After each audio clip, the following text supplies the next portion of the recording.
Hello friends, how are you? I think all are fine. So इस video में हम जानेंगे डाटाबेस मैनेजमेंट सिस्टम कि डाटाबेस क्या होता है, डाटा क्या होता है, कितने टाइप की फाइल्स होती हैं, क्या उसका फंक्शन है, क्या प्रोसेस है।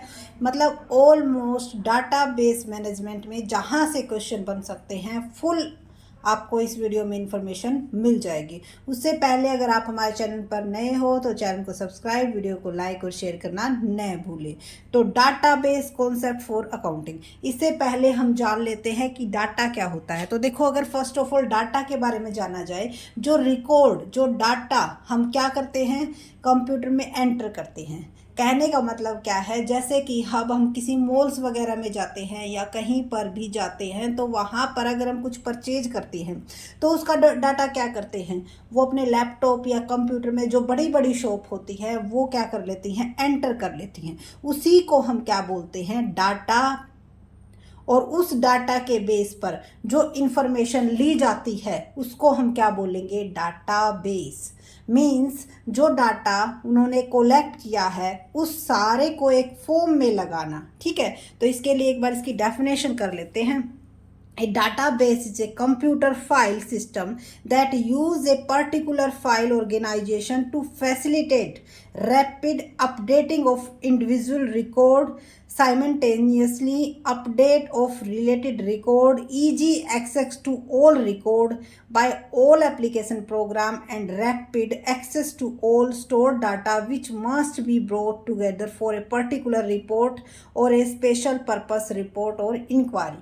कहने का मतलब क्या है, अगर सिंपल लैंग्वेज में कहा जाए तो डाटाबेस क्या है, कंप्यूटर फाइल है जो कि सिस्टम में क्या होती है, जब हम डाटा रिकॉर्ड क्या करते हैं उसके अंदर डालते हैं इंडिविजुअल का, और रेगुलर उस रिकॉर्ड को क्या करते हैं, अपडेट करते हैं। तो जब भी हमारा दिल करे उस ईजी एसेस, वहाँ से हम उस रिकॉर्ड को क्या कर सकते हैं, देख सकते हैं कि भाई हमारे नए कंज्यूमर जो है वो बढ़ रहे हैं या फिर हमारे जो पिछले पुराने कंज्यूमर थे वो हमसे हटते जा रहे हैं, या फिर अब सेल उनकी इंक्रीज हो रही है।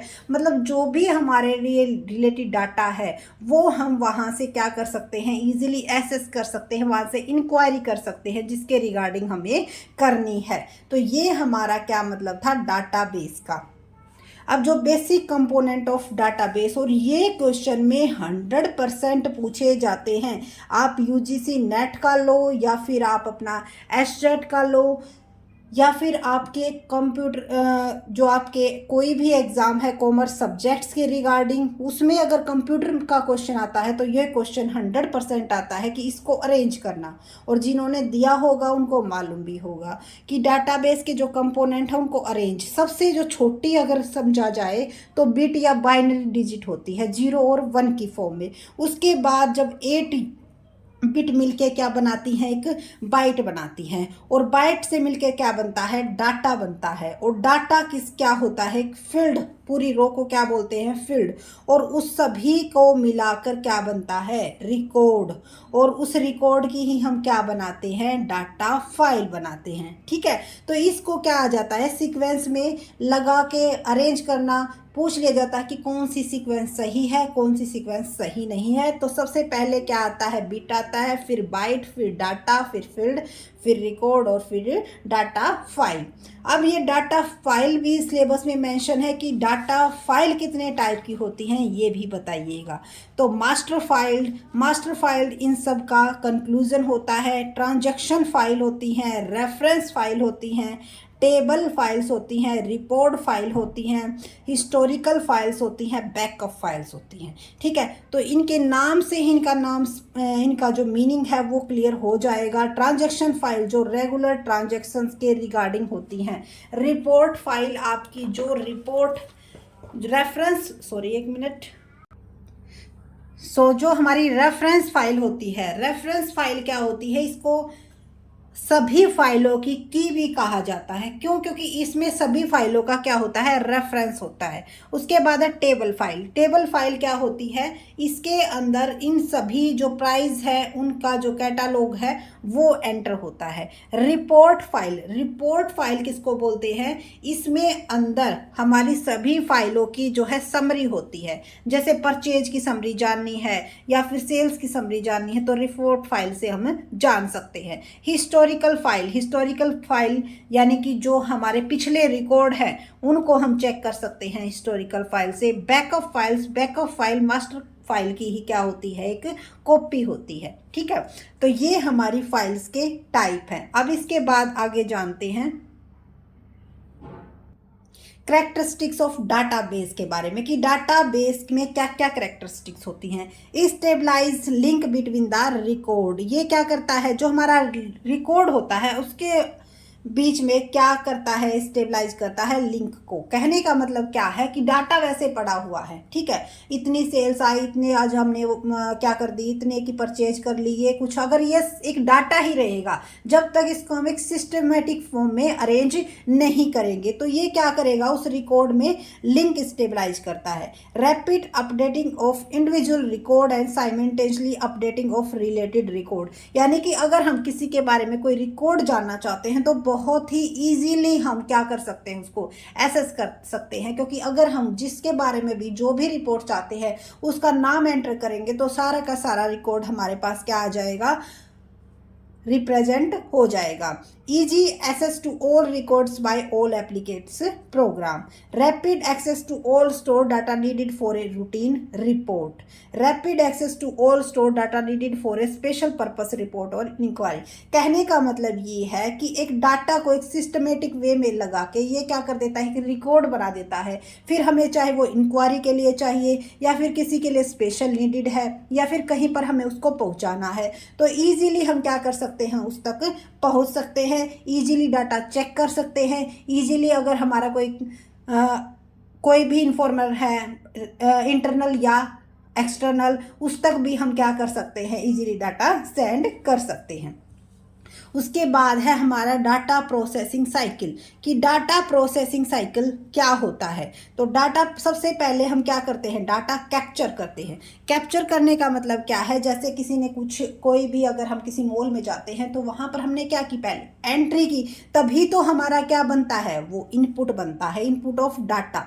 फिर उस डाटा को हम प्रोसेस करते हैं और उसके बाद जनरेशन ऑफ इंफॉर्मेशन, फिर उस डाटा से हमारी एट लास्ट क्या बन के आती है, इंफॉर्मेशन बन के आती है कि भाई हमें अगर सेल्स देखनी है, परचेज देखनी है तो वो उस डाटा के बिहाफ पे ही हमारी क्या बनी है, इंफॉर्मेशन बनी है। ये डाटा प्रोसेसिंग साइकिल है और साइकिल इसलिए कहते हैं क्योंकि ये चलता रहता है जब तक हमारा बिजनेस या फिर जहाँ पे हम यूज कर रहे हैं वहाँ पर यही सिस्टम क्या रहेगा, रेगुलर रूटीन में चलता रहेगा।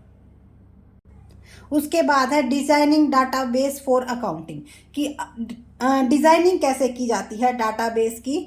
तो सबसे पहले एक बार इनको जान लेते हैं, फिर इसके बाद इनका मीनिंग जानेंगे। रियलिटी, फिर ER design, relational data model, normalization और रिफाइनमेंट। रियलिटी, जो डाटा हमने रियल में क्या किया है, कलेक्ट किया है। उसके बाद है ईआर, ईआर ये हमने किया था। अगर आपने हमारी प्रीवियस वीडियो नहीं देखी है तो वहाँ पर हमने बहुत ही अच्छे से इसको एक्सप्लेन किया है कि ईआर डिज़ाइन क्या होता है। एंटिटी रिलेशनशिप हम डिज़ाइन करते हैं और फिर उस रिलेशनल डाटा मॉडल तैयार करते हैं कि किस किस के बारे में हमें इंफॉर्मेशन जाननी है, ठीक है, किस किस के बारे में रिलेशनल जानना है। फिर उसको हम क्या करेंगे, नॉर्मलाइजेशन करेंगे, ठीक है। जो हमारे काम का डाटा है उसको रख लेंगे, जो फालतू का डाटा है उसको क्या कर देंगे, कम कर देंगे या ख़त्म कर देंगे। और जो हमारा रिजल्ट्स निकल के आता है उसको ही हम क्या बोलते हैं, रिफाइनमेंट। इट मीन्स जो हमारा एट लास्ट डाटा हमारे पास तैयार होके आएगा उसको क्या बोलेंगे, रिफाइनमेंट। यानी कि नॉर्मलाइजेशन का जो रिजल्ट्स है वो रिफाइनमेंट होता है। तो ये भी एक तरह से क्या है, डिजाइनिंग की प्रोसेस है। उसके बाद जो हमने डाटाबेस मैनेजमेंट सिस्टम, यानी कि इस डाटाबेस को सिस्टम के द्वारा मैनेज करने को डाटाबेस मैनेजमेंट सिस्टम कहते हैं। तो डाटा क्या होता है, मैनेजमेंट क्या होता है, सिस्टम क्या होता है, ये हमने जान लिया है। अब इसकी एडवांटेज क्या है। सबसे पहले शेयरिंग द डाटा, डाटा को क्या कर सकते हैं, इजीली शेयर कर सकते हैं। Easy storage of data, easily data को स्टोर कर सकते हैं। Simple program can be developed, simple program developed कर सकते हैं, यानी कि बहुत ही सिंपल है, इसको इजीली समझ सकते हैं। ग्रेटर कंसिस्टेंसी, इससे हमारी क्या रहती है, कंसिस्टेंसी बनी रहती है। Data dictionary management, data dictionary management का मतलब क्या है, इट मीन्स हम अपनी डाटा की डिक्शनरी से कोई भी चीज़ हटाना चाहते हैं, जोड़ना चाहते हैं, तो ईजिली क्या कर सकते हैं, उसको एंटर कर सकते हैं, ईजिली हटा सकते हैं। सिक्योरिटी ऑफ डाटा, बिल्कुल डाटा की क्या बनी रहती है, सिक्योरिटी बनी रहती है। क्यों, क्योंकि जिस पर्सन को उस चीज़ को पहुंचाना है उसी को हम क्या बताएंगे, उसका पासवर्ड बताएंगे, कीवर्ड बताएंगे, ठीक है। उसके बाद है रिड्यूस कॉस्ट, इससे क्या होती है, हमारी कॉस्ट भी रिड्यूस हो जाती है। क्यों, क्योंकि कई सारे एम्प्लॉयज़ का काम एक अकेला सिस्टम, एक अकेले प्रोग्राम की हेल्प से हम कर सकते हैं। अब इसकी इतनी सारी इंपॉर्टेंस है, फिर इसकी डिसएडवांटेजेस क्या क्या हैं, तो डिसएडवांटेजेस के बारे में, लैक ऑफ एक्सपर्टाइज नॉलेज, बिल्कुल सही। अगर अब हमें किसी सिस्टम पे बैठाया जाए और ये कहा जाए कि आप इस डाटा की एंट्री करो, आप ये करो, मुझे इस चीज़ के बारे में बिल्कुल भी नॉलेज नहीं है, तो क्या मैं कर पाऊंगी, जी नहीं। इसके लिए क्या चाहिएगी, नॉलेज चाहिएगी। हायर कॉस्ट होती है, क्योंकि कई सारे प्रोग्राम होते हैं वो बहुत ही हाई कॉस्ट के आते हैं और जिन पर काम करने वाला भी हायर सैलरी की डिमांड करता है। Increase in hardware and software cost, increase in security problem, बहुत सारे हैकर चले हुए हैं, कितनी भी सिक्योरिटी आप लगा लो तो वो उनको क्या कर लेते हैं, हैक कर लेते हैं, तो सिक्योरिटी की भी प्रॉब्लम कहीं ना कहीं इसमें आ जाती है। तो ये इसकी क्या है, डिसएडवांटेज है हमारे डाटाबेस मैनेजमेंट सिस्टम की। उसके बाद है डाटाबेस सिस्टम एंड इन्वायरमेंट, कि डाटाबेस सिस्टम के अंदर कौन कौन से कंपोनेंट है, ठीक है। तो फर्स्ट है आपका hardware, software, people, procedure, data. तो इन सभी से मिलकर पीपल है जो काम करेगा, ठीक है। उस प्रोसीजर किसके ऊपर प्रोसीजर करेगा, डाटा के ऊपर, किसकी हेल्प से, हार्डवेयर और सॉफ्टवेयर की हेल्प से। तो ये सारा का सारा मिलके क्या बनाते हैं, डाटाबेस सिस्टम बनाते हैं, ठीक है। और इसीलिए इनको ये कंपोनेंट भी हैं हमारे किसके, डाटाबेस मैनेजमेंट सिस्टम के। अब एडवांटेज भी कर ली, डिसएडवांटेज भी कर ली, अब फंक्शन कर लेते हैं एट लास्ट की function of database management system. Database management system के फंक्शन क्या है, क्या ये कार्य करता है। डाटा स्टोरेज मैनेजमेंट, बिल्कुल डाटा को स्टोर करके रखता है। डाटा डिक्शनरी मैनेजमेंट, की कौन सा वर्ड हमें ऐड करना है, कौन सा हमें हटाना है, इस चीज को भी मैनेज करता है। Security management, backup and recovery management, की कहां से हम क्या कर सकते हैं, अपने डाटा को दोबारा से कैसे रिकवरी कर सकते हैं, कैसे बैकअप कर सकते हैं, ये सारा के सारे फंक्शन है किसके, डाटाबेस मैनेजमेंट सिस्टम की। डाटाबेस कम्युनिकेशन इंटरफेस, इन डाटाबेस कम्युनिकेशन इंटरफेस का मतलब क्या है, कि अगर कहीं पर भी हमें क्या करना है, इंटरनेट की हेल्प से हम क्या कर सकते हैं, किसी को भी इंफॉर्मेशन दे सकते हैं, कहीं से भी इंफॉर्मेशन ले सकते हैं, ईमेल कर सकते हैं, वो सब रिपोर्ट किस कहीं पर रिप्रेजेंट करनी है कर सकते हैं। तो ऑनलाइन वो सिस्टम हो गया, वो सब किसकी वजह से होता है, डाटाबेस मैनेजमेंट सिस्टम की वजह से। तो आई थिंक आपको क्लियर हो गया होगा कि डाटाबेस मैनेजमेंट सिस्टम के कंपोनेंट कौन कौन से हैं। इसके जो भी इम्पोर्टेंट पॉइंट थे वो सभी इस वीडियो में डिस्कस करने की कोशिश की है। अगर फिर भी कोई पॉइंट रह जाता है तो आप कमेंट करके बता सकते हो, और हमारी वीडियो कैसी लगी ये भी ज़रूर बताना। नेक्स्ट वीडियो किस टॉपिक पर होनी चाहिए ये भी ज़रूर सजेस्ट करना। So thank you so much, and please channel को सब्सक्राइब, वीडियो को लाइक और शेयर करना न भूलें। Thank you.